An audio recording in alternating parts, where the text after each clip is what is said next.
Hello Reasons peeps, Pooh Bear here, welcome to my channel. This is going to be a quick and dirty video because I just really want to get it out there because I know you guys have been waiting for it. I wanted to get it out there before Christmas, however I just moved house, I've had leaky roofs, I've had broadband issues, I've had mobile phone issues, so this is really the first time I've had to, been able to sit down. Most of the legwork's actually been ready to go out there. I really wanted to get certain things tweaked. So what are we looking at? Patch randomization.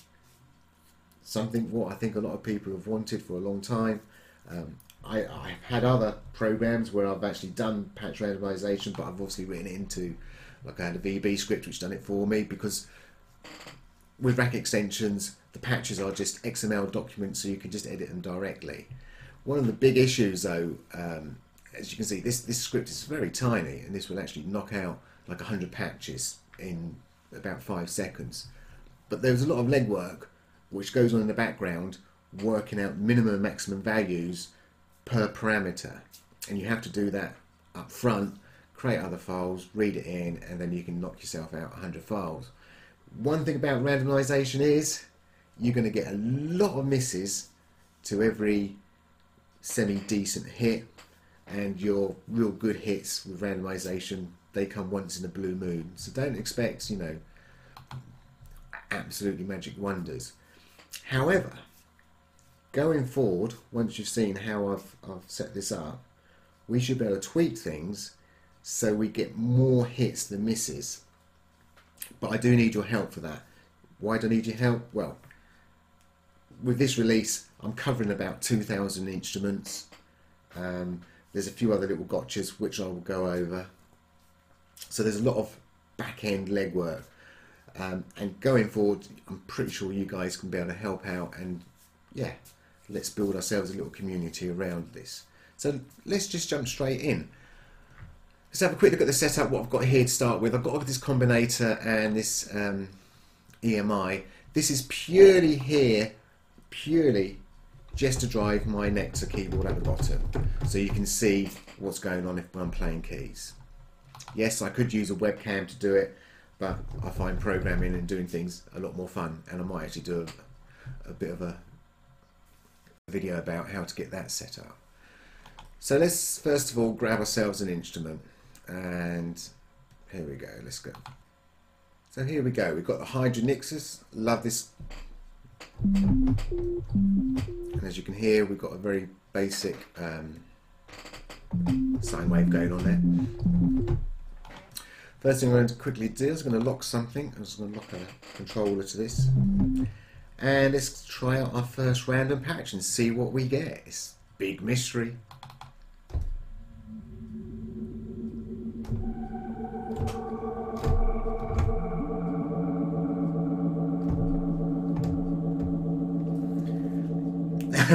To be honest, that's not too bad. That was, as I say, you usually get more misses and hits. But it also comes down to, say, the rack extension VST you're using. And I know I picked on this one because you do get quite interesting things randomising this one virtually all the time.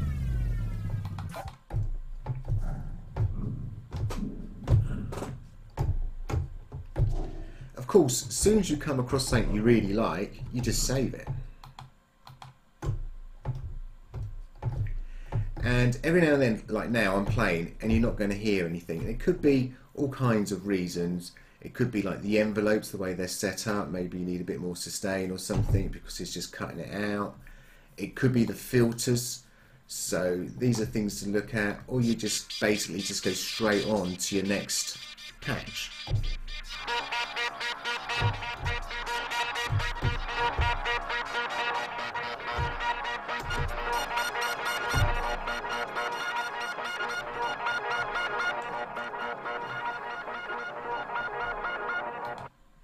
Obviously we've got quite a lot of echo going on there.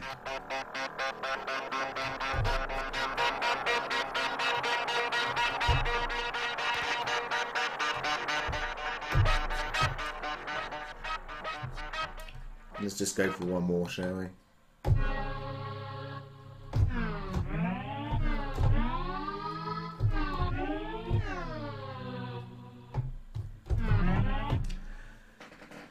Now, I expect you all thinking, right, how are we doing this? And obviously if I come over here and I'm going to click on something else, you can see all the controls whizzing away as my randomizer's working all the time, and you just pause it.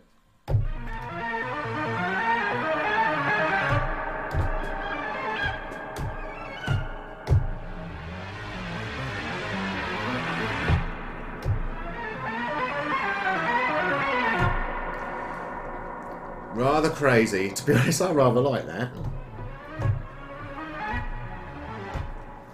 Sorry, I'm getting sidetracked. So let's have a look and see, what are we really doing? Well, as I say, for those who have followed my CV videos, you probably guessed it. Yeah, we're purely using a MIDI loopback. And as you can see, what I've got set up here is quite a few EMIs.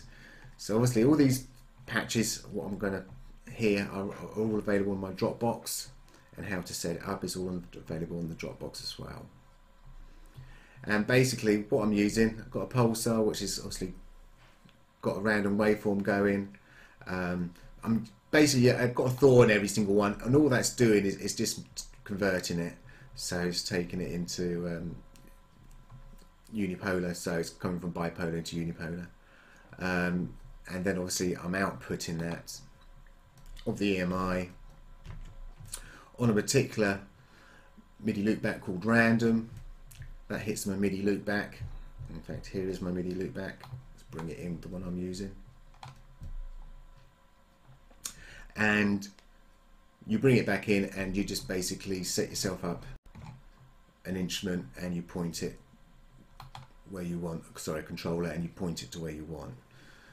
So if we have a quick look at the controllers I've got set up, here's the controller.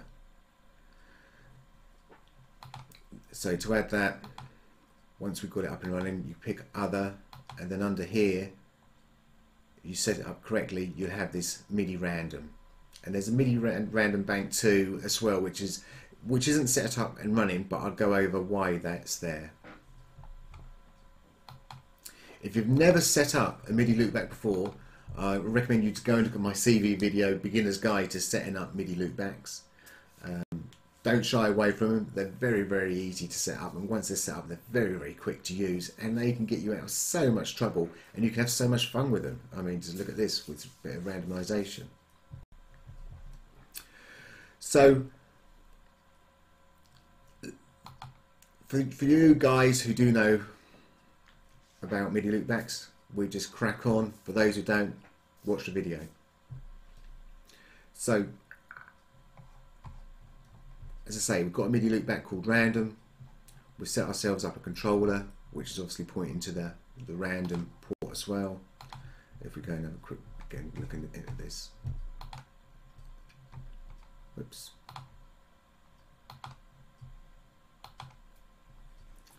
So there's my random port I'm using, which is coming back.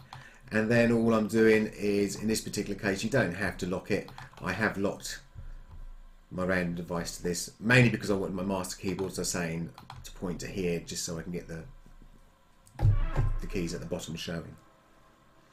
So let's have a look at some of the gotchas.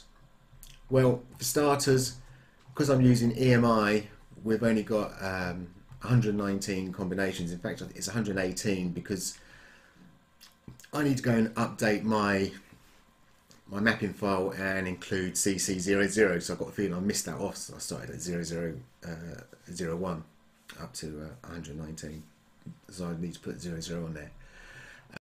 So yeah, so again, there's the first limitation, that we can only randomize 119 parameters at the moment.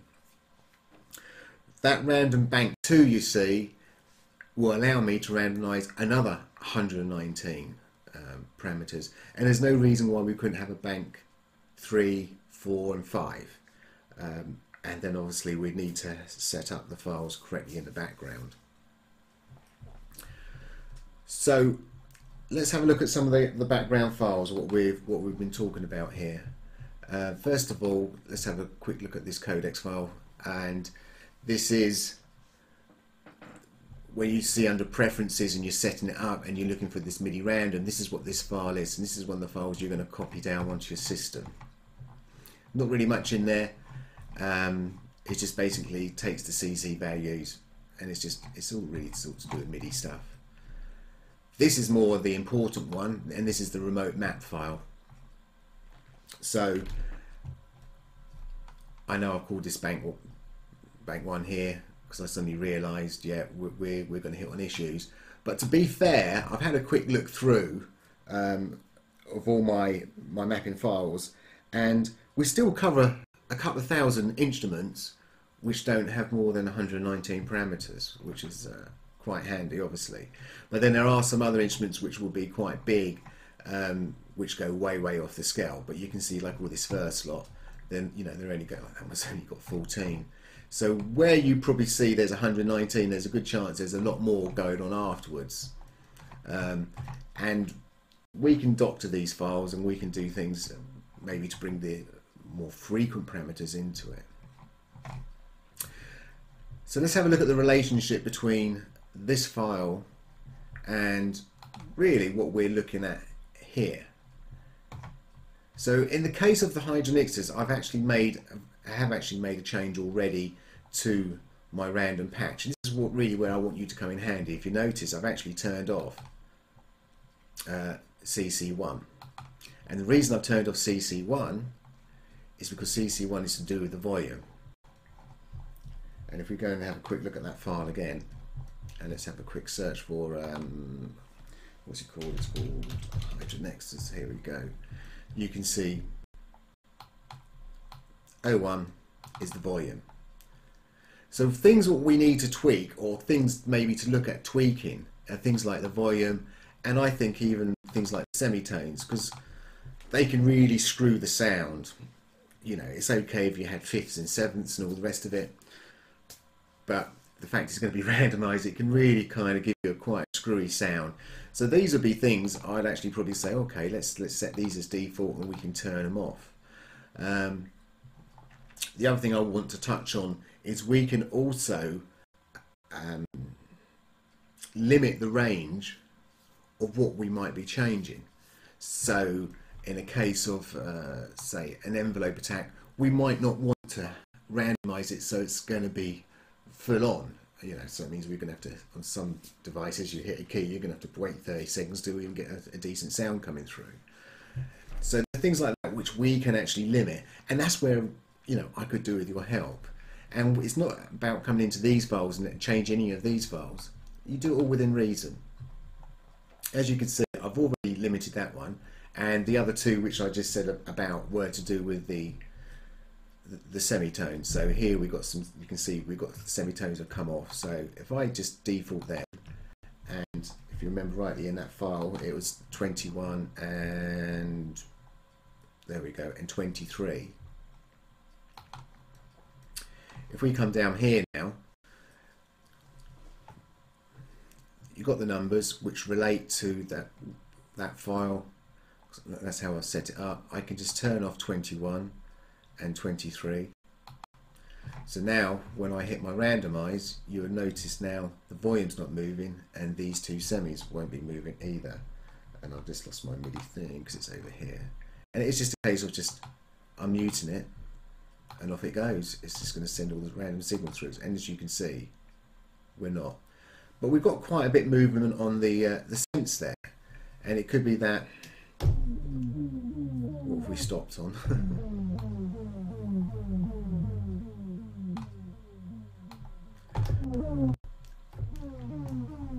Probably not the best sound to actually test with, or to demonstrate with, should I say. In fact, let's just reset this. So you can hear, obviously, even with this scent, it could be that we might say, well, actually, we want to randomize the scent.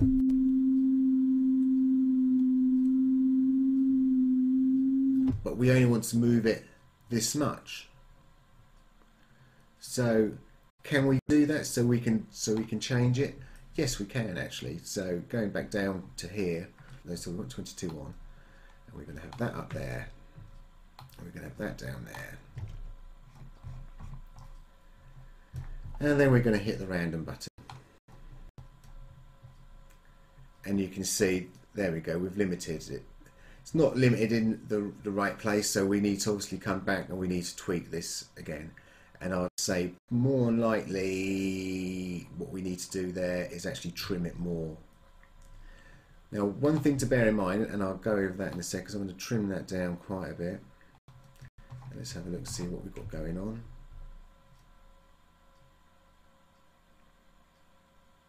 Yeah, it's getting a bit better. And now what I'm going to do is actually, where were we, 22, it's going to bring this down a little bit, and that should start evening it out, so it's going to be more central. There we go. So you can see it's now just moving a little bit, whereas that one there is going all over the place, it's full random, and this one here, we've got a little bit of random.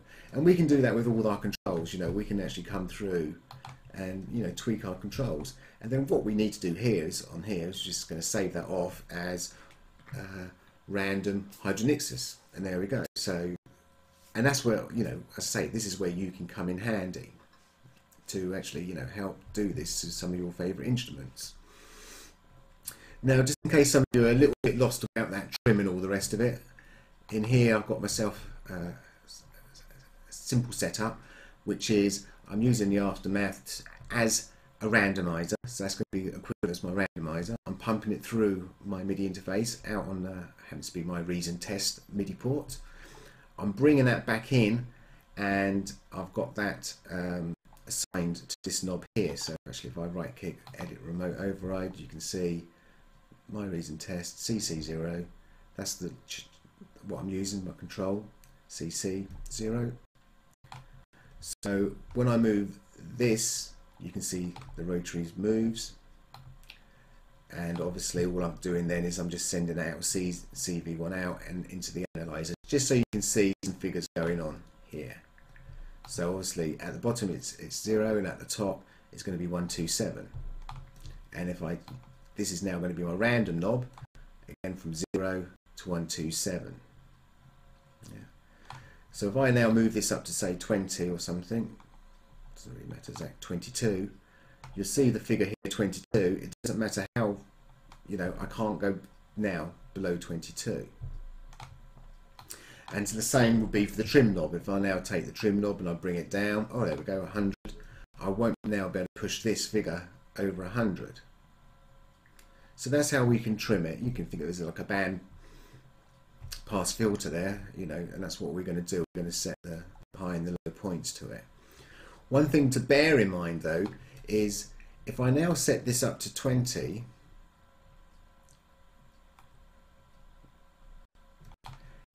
when I now turn this up, it's not going to stop at 100, it's going to stop at 120, because it's going to take this figure and add this figure, and it's going to override the trim in a way. So the trim's, you know, we've got to bring this down by at least 20 if we want it to stop at 100, say, because it's going to be 20 plus the 80 make 100. So now this figure now is going to work between 20 and 100. Yeah. So they're the sort of things to sort of bear in mind. And having this kind of setup is quite useful just to play around with, to say, oh, I want to get between a range of, like say with that cent, it was bubbling away. I could come in here and say, right, let's work out what I need to set this up to and what this down to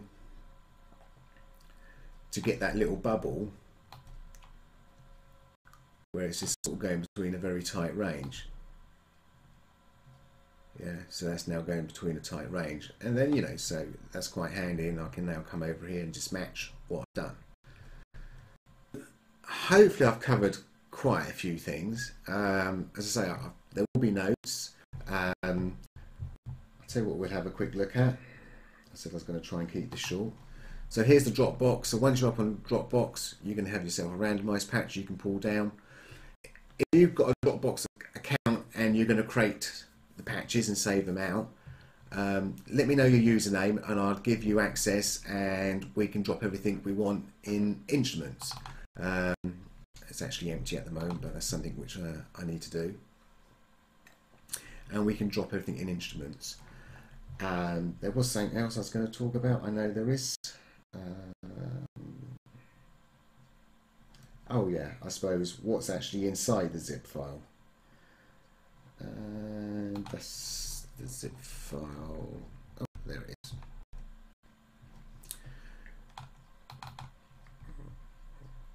So, in the actual zip file, and I have a copy of the zip file here. It's got two directories, codecs and maps, and it's a case of just grabbing them files and dropping them off in the remote. So in the remote you've got codecs and maps. As I said, I've already shown you the contents of the actual files themselves. As I say, and in here all you've got is the actual remote map. I know it says bank 2, that is a dummy file. It's just got a little testing I was doing in there to make sure that the CC numbers didn't clash if I did actually have two remote controls and they didn't clash.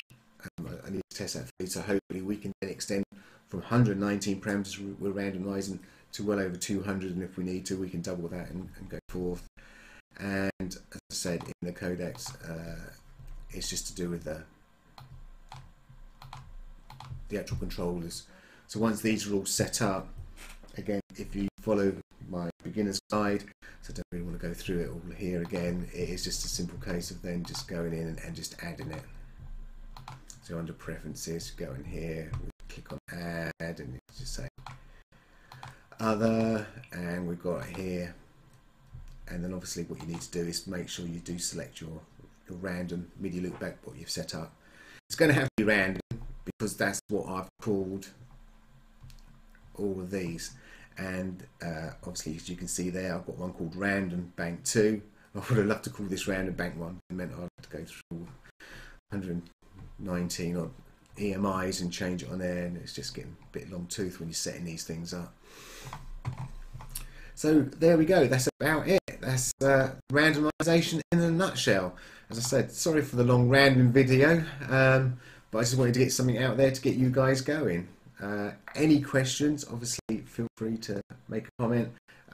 Obviously I'm on Facebook, as some of you guys know, or you can get me on Amazing Talk, or you can just comment here on the YouTube channel itself.